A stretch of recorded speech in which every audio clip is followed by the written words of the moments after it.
চাঁপাইনবাবগঞ্জের বাঙ্গাবাড়ী, রোকনপুর ও চৌকা সীমান্ত দিয়ে গত ১৬ দিনে ৪ দফায় মোট ৬৪ জনকে বাংলাদেশে পুষিনের চেষ্টা করেছে ভারতীয় সীমান্তরক্ষী বাহিনী বিএসএফ। জীবন অবাক না করলে কে করবে? ২৮% মিল্ক ফ্যাটের অবাক করার সাথে ফ্রেশ মিল্ক পাউডার। জীবন অবাক করুক প্রতিদিন। তবে বিজিবির কঠোর অবস্থান ও স্থানীয়দের সহায়তায় প্রতিবারই সেই চেষ্টা ব্যর্থ হয়।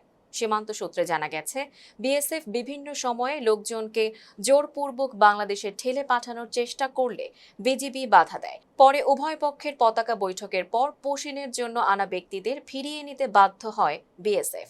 সবশেষ গত শনিবার শিবগঞ্জ উপজেলার চৌকা সীমান্ত দিয়ে পুশিনের চেষ্টা করা হয়। স্থানীয়দের তথ্যের ভিত্তিতে বিজিবি দ্রুত ব্যবস্থা নিলে প্রায় ৬ ঘন্টা পর বিএসএফ তাদের নিয়ে আসা ২০ জন ব্যক্তিকে ফেরত নিয়ে যায়। এ ঘটনার পর সীমান্ত জুড়ে নজরদারি ও টহল জোরদার করা হয়েছে।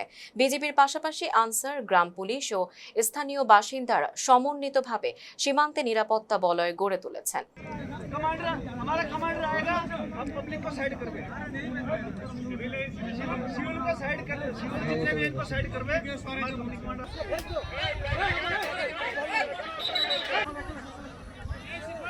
অনুসার বিজিবি ব্যাটালিয়নের অধিনায়ক লেফটেন্যান্ট কর্নেল তাজুল ইসলাম চৌধুরী জানান, পুশিন চেষ্টার পর থেকে সীমান্তে অতিরিক্ত টহল ও নজরদারি বাড়ানো হয়েছে। যে কোনো ধরনের অবৈধ অনুপ্রবেশ প্রতিরোধে বিজিবি সর্বোচ্চ সতর্ক অবস্থানে আছে। তানজিপা নওরিন, ফেস দ্য পিপল।